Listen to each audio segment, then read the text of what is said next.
It's really pathetic that we have been having an entire community-wide public discussion on the importance of bus drivers and other mediocre, blue-collar positions, just because hypersensitive black men are in their feelings over a black woman who dared to have standards on whom she dates.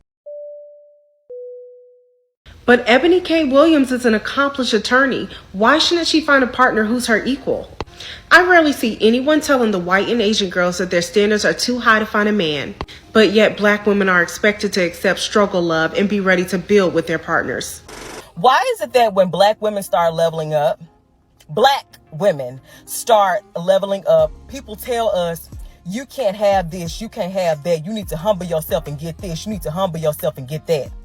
Why is it that when we start leveling up and we start manifesting men who are on our level?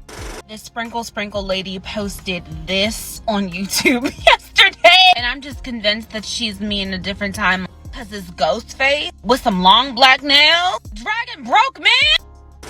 And then Ebony was like, if he owns the bus. And then Ayana was basically like, you can't be doing that. Yes, the fuck, she can be doing that. These men just need to start being honest. If they can't afford the bus, they can't afford the bus. And start manifesting.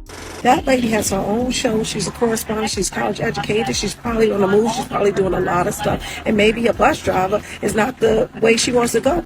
I don't know. But nobody is talking men into dating strippers. Why you not marrying a stripper? This why you won't ever, and I do mean ever, catch me asking no older black lady for relationship advice. Because it's like, all they know is struggle love and trauma. Like, you will never catch no other community giving that advice like that. What would possess you to tell this very, very successful younger black woman to go and settle for a bus driver? Subconsciously, y'all really want black women to believe that we're not worthy of a certain demographic of men. We just need to be grateful for whoever come grace our presence. That's what we give. Like, just be happy that somebody won't. Everybody else get to be picky. Everybody else gets to pick and choose who they want to be with, except us. Not us, though. We gotta be humble. She trying to sit there and victimize men like they did not create the patriarchy. They ain't create the standards of the world. And because they can't reach those same standards that they created, y'all leave them for black women to, man, go to, okay. If you're a student of Roman history, you understand the significance of Julius Caesar's crossing the Rubicon with his army still intact. Usually when generals won wars, or in this case, I think he was a governor, you disband your army and then you return home so you're not a threat to Rome. But in a challenge to Rome itself, he kept his army intact, crossed the Rubicon, which is more like a small creek apparently. And when he did that, it signaled a change under which you could not go back from, hence the idiom crossing the Rubicon. We've been talking about bus drivers for a good minute now, but really this is a conversation about blue collar guys. You come home and your house is on fire and these guys show up and they run into the building without any fear, and first they rescue your loved ones and then they try and stop the fire so that you can protect the assets that you have, at least the physical ones.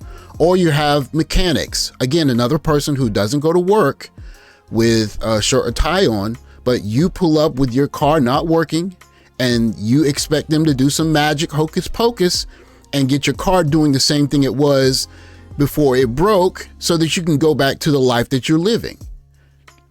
What's really shocked me after the conversation, because the conversation is what it is, but the conversation really revealed some things. So we've been watching memes float around the internet like this one. Newsflash, no leveled up woman wants to date a bus driver, stop acting surprised.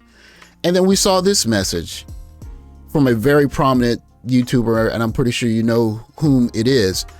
It's really pathetic that we have been having an entire community-wide public discussion on the importance of bus drivers and other mediocre blue-collar positions. Wow.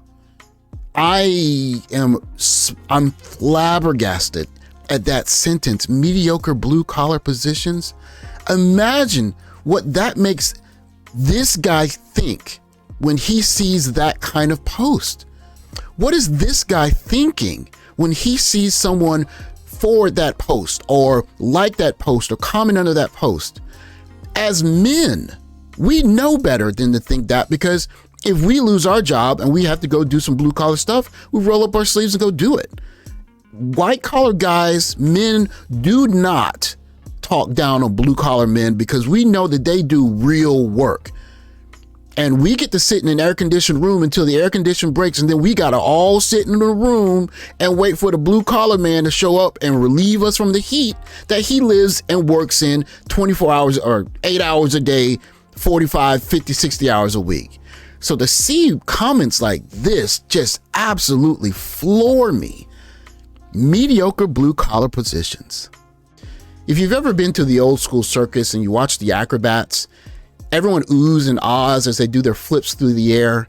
But one thing remains constant is that they have that safety net at the bottom. So if they make a mistake or if they slip, they're not going to have an accident that's going to make everyone gasp. The seeds of Passport Bros, SYSBM, etc. stem from the fact that a lot of guys who are seen as less desirable, and today I'm not even going to take shine from blue collar guys because blue collar guys work in the heat. So today is not even about guys like myself who just short guy with a degree, whatever, and I'm just not the highest guy on the totem pole. But we're talking about guys who actually do the hard jobs, sometimes in the heat, in the cold. They make the world go.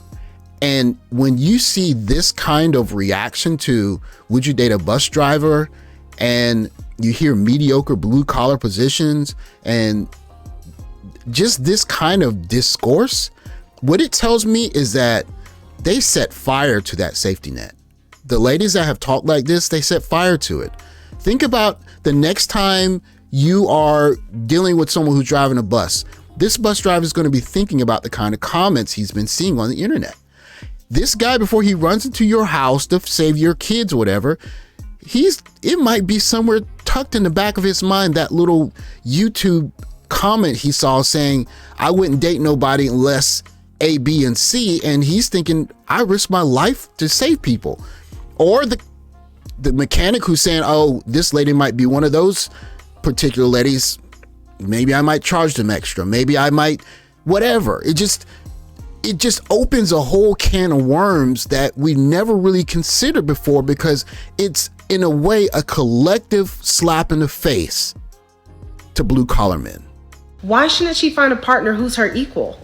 I rarely see anyone telling the white and Asian girls that their standards are too high to find a man.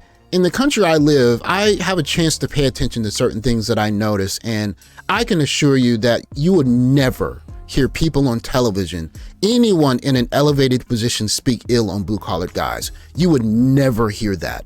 As a matter of fact, if a person said something like that, they wouldn't even have the opportunity to apologize. They would be fired on the spot, because those are the people that put the dollars into the coffers for whatever television agencies or the companies that are doing the advertising. You simply cannot speak down on the people that make the economy go. I have shown this graph in other videos, and you can see women's marriage to divorce ratio and marriage and divorce rate by race ethnicity in 2018.